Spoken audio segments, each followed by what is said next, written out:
Director Shri आचार्य श्री स्टाफगण तथा वाला विद्यार्थी भाइयों तथा बहनों આજનો મારો વિષય છે ગીતાજીના શ્લોક અધ્યાય તૃતીય શ્લોક નંબર 35 થી 37 શ્રેયાસ્વધર્મો વિગુણઃ પરધર્મો સ્વનુષ્ઠિતા સ્વધર્મ નિધનમ શ્રેયમ પરધર્મ ભયાવહ સારી રીતે આચરવામાં આવેલા અન્યના ધર્મ કરતા ગુણ વિનાનો હોવા છતાં પણ પોતાનો ધર્મ ચડિયાતો છે.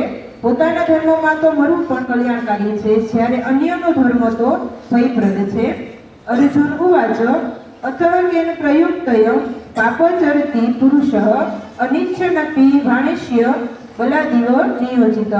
અર્જુન બોલ્યા, હે કૃષ્ણ, તો પછી આ માણસ પોતે ન ઈચ્છતો હોવા છતાં પણ પરાણે જોડ્યો હોય એમ કોનાથી પ્રેરાઈને પાપનું આચરણ કરે છે? શ્રી ભગવાન ઉવાચ કામ એસ ક્રોધ એસ રજોગુણ સમૃદ્ધવ મહાશયો મહાપામ્ય વિદ્વૈનમય વેરણ્ય. ભગવાન બોલ્યા, રજોગુણમાંથી ઉદ્ભવેલો આ કામ જ ક્રોધ છે. આ ઘણું ખાનારો એટલે કે ભોગોથી કદી ન ધરાતો અને મહાપાપી છે. આને જ તું આ બાબતમાં વેરી જા.